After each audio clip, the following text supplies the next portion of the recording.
Big boss ಮನೆಯಲ್ಲಿ ಈ ವಾರ ಮಧ್ಯದಲ್ಲಿ ಎಲಿಮಿನೇಷನ್ ಆಗಿರೋ ಲೀಸ್ಟಲ್ಲಿ ನೋಡಿದ್ರೆ ತನಿಷ್ ಅವರು ಇದ್ದಾರೆ ಮತ್ತು ಹಾಗೆ ನಮ್ರತಾ ಅವರು ಸಹ ಇದ್ದಾರೆ. ಈಗ ನಮ್ರತಾ ಅವರು ಬಿಗ್ ಬಾಸ್ ಮನೆಯಲ್ಲಿ ಇಲ್ಲ, ಯಾಕಂದರೆ ಎಲಿಮಿನೇಟ್ ಆಗಿ ಮನೆಗೆ ಹೋಗಿದ್ದಾರೆ. ನಮ್ರತಾ ಅವರು ಡೇ ಒನ್ನಿಂದ ಸಹ ಅಷ್ಟೊಂದು ಇನ್ವಾಲ್ವ್ಮೆಂಟ್ ಇರ್ತಾ ಇರಲಿಲ್ಲ. ಎಲ್ಲೋ ಒಂದು ಕಡೆ ಎಂಟರ್ಟೈನ್ ಮಾಡೋರು, ಬಟ್ ಎಲ್ಲೇ ಒಂದು ಟಾಸ್ಕ್ ಬಂದರೂ ಸಹ ಅವರೊಂದು ಸಾಮರ್ಥ್ಯ ಮೀರಿ ಒಂದು ಎಫರ್ಟನ್ನು ಹಾಕೋರು. ಬಟ್ ಆದರೂ ಸಹ ಎಲ್ಲೋ ಒಂದು ಕಡೆ ಶಾಡೋ ಆಗಿ ಇರ್ತಾಯಿದ್ರು ಅಂತ ಅನ್ನಿಸ್ತಿದೆ. ಯಾಕಂದರೆ ಒಂದು ಕಂಫರ್ಟ್ ಝೋನನ್ನು ಕ್ರಿಯೇಟ್ ಮಾಡಿಕೊಂಡು ಆ ಕಂಫರ್ಟ್ ಝೋನಲ್ಲೇ ಇರ್ತಾಯಿದ್ರು. ಆ್ಯಂಡ್ ಅವರ ಒಂದು ಕಂಫರ್ಟ್ ಝೋನೇ ಈಗ ಅವ್ರಿಗೆ ಎಲಿಮಿನೇಷನ್ ಆಗೋದಕ್ಕೆ ಒಂದು ದಾರಿ ಮಾಡಿಕೊಡ್ತು ಅಂತ ಅನ್ನಿಸ್ತಾ ಇದೆ. ಯಾಕಂದರೆ ಅವರ ಒಂದು ಇಂಡಿವಿಜುವಲ್ ಗೇಮ್ ಅವ್ರು ಆಡಿದರೆ 100% ಈಗ ಅವರು ಟಾಪ್ 5 ಇರ್ಬೋದಾಗಿತ್ತು. ಆದರೆ ಏಕಾಏಕಿ ಅವರು ಒಂದು ಕಂಫರ್ಟ್ ಝೋನಲ್ಲೇ ಇದ್ದು 1-2-3 ವಾರಗಳ ಕಾಲ ಅವ್ರು ಕಂಫರ್ಟ್ ಝೋನಿಂದ ಹೊರಗಡೆ ಬಂದಿದ್ದರು. ಬಟ್ ಅಗೇನ್ ಮತ್ತೆ ಆ ಒಂದು ಕಂಫರ್ಟ್ ಝೋನ್ಗೆ ಹೋಗಿ ಸೇರಿಕೊಂಡಾಗ ಅವರು ಈಗ ಈ ಥರ ಒಂದು ಎಲಿಮಿನೇಷನ್ ಆಗೋದಕ್ಕೆ ಸಾಧ್ಯ ಆಯಿತು.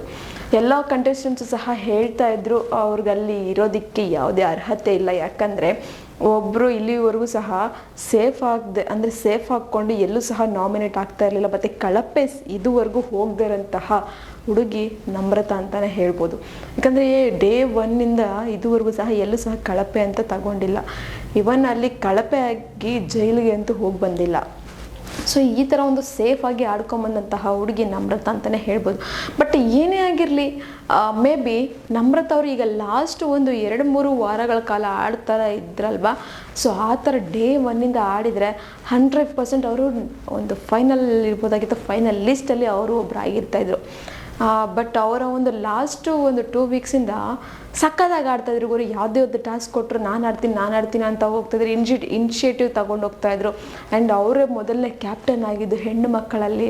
ಸೊ ಅದು ತುಂಬ ಖುಷಿ ಆಯಿತು. ಆ್ಯಂಡ್ ಆ ಕ್ಯಾಪ್ಟನ್ಸಿನೂ ಅಷ್ಟೇ ತುಂಬ ಚೆನ್ನಾಗಿ ನಡ್ಸ್ಕೊಂಡು ಹೋದರು. ಎಲ್ಲೂ ಸಹ ಯಾರಿಗೂ ಹರ್ಟ್ ಮಾಡ್ತಾ ಇರಲಿಲ್ಲ. ಮತ್ತು ಪ್ರತಿಯೊಬ್ಬರ ಜೊತೆಯಲ್ಲೂ ಅಷ್ಟೇ ತುಂಬ ಚೆನ್ನಾಗಿ ಮಾತಾಡ್ತಾಯಿದ್ರು. ಎಲ್ಲೂ ಸಹ ಯಾರ ಜೊತೆ ಬೇಗ ಕಾಂಟ್ರವರ್ಸಿ ಮಾಡ್ಕೊತಾ ಇರಲಿಲ್ಲ. ಆ್ಯಂಡ್ ಅವರು ಯಾರೇ ಕಷ್ಟದಲ್ಲಿದ್ದರೆ, ಅಂದರೆ ಕಷ್ಟನ ಯಾರೇ ಒಂದು ಅಳ್ತಾ ಇದ್ರೆ ಆಗಿರ್ಬೋದು, ಅಥವಾ ಯಾರೇ ಒಬ್ಬರು ಬೇಜಾರಲ್ಲಿ ಇರಬೇಕಾದ್ರೆ ಹೋಗ್ಬಿಟ್ಟು ಸಮಾಧಾನ ಮಾಡೋರು. ಇನ್ ಕೇಸ್ ಅವರು ಆ ವ್ಯಕ್ತಿ ನಮ್ರತಾ ಅವ್ರಿಗೆ ಆಗಲ್ಲ ಅಂತ ಗೊತ್ತಿದ್ರು ಸಹ, ಅಂದರೆ ಆ ವ್ಯಕ್ತಿ ನೋಡಿದ್ರೆ ನಮ್ರತಾ ಅವ್ರಿಗೆ ಕೋಪ ಇರುತ್ತೆ. ಸೊ ಅಂಥ ವ್ಯಕ್ತಿಗೂ ಸಹ ಅವರು ಹೋಗಿ ಸಮಾಧಾನ ಮಾಡ್ತಾಯಿದ್ರು. ಸೊ ಈ ನಮ್ರತಾ ಅವ್ರದ್ದು ಗುಣ ಎಷ್ಟು ಚೆನ್ನಾಗಿದೆ ಅಂತ ನಮಗೆ ಗೊತ್ತಾಗುತ್ತೆ. ಬಟ್ ಅನ್ಫಾರ್ಚುನೇಟ್ಲಿ ಏನು ಮಾಡೋದಕ್ಕಾಗಲ್ಲ. ಬಿಗ್ ಬಾಸ್ ಮನೇಲಿ ಒಂದು ಇಂಡಿವಿಜುವಲ್ ಗೇಮ್ಗೆ ಒಂದು ಅವಕಾಶ ಮಾಡಿಕೊಡೋದು, ವ್ಯಕ್ತಿತ್ವಕ್ಕೆ ಅವಕಾಶ ಮಾಡಿಕೊಡ್ತಾರೆ. ಸೊ ಅದಕ್ಕೋಸ್ಕರ ಇವ್ರು ಲಾಸ್ಟ್ 2 ವೀಕ್ಸ್ ಆಡ್ದಂಗೆ ಡೇ ಒನ್ನಿಂದ ಆಡಿದರೆ 100% ಅವರು ಫೈನಲಲ್ಲೇನು ಗೆಲ್ಲುವಂಥ ಸಾಧ್ಯತೆಗಳು ಇರ್ತಾಯಿತ್ತು ಅಂತ ನನ್ನ ಪ್ರಕಾರ ಅನ್ನಿಸ್ತಾ ಇದೆ. ನಿಮಗೆ ಅನ್ನಿಸ್ತು ನಮ್ರತಾ ಅವರು ಎಲಿಮಿನೇಷನ್ ಬಗ್ಗೆ ಕೇಳಿ ಒಂದು ಕಮೆಂಟ್ ಬಾಕ್ಸಲ್ಲಿ ಕಮೆಂಟನ್ನು ಹಾಕಿ. ನಾನು ಹೇಳಿದಂಥ ಇನ್ಫಾರ್ಮೇಷನ್ ನಿಮಗೆ ಇಷ್ಟ ಆಗಿದ್ರೆ ಒಂದು ಲೈಕ್ ಮಾಡಿ, ಶೇರ್ ಮಾಡಿದರೆ ದಯವಿಟ್ಟು ಸಬ್ಸ್ಕ್ರೈಬನ್ನು ಮಾಡ್ಕೊಳ್ಳಿ. ಇದೇ ಥರ ಇನ್ನಷ್ಟು ವಿಡಿಯೋಸ್ಗೋಸ್ಕರ ನೀವು ನೋಡ್ತಾ ಇರಿ ನಮ್ಮ ಚಾನಲನ್ನು.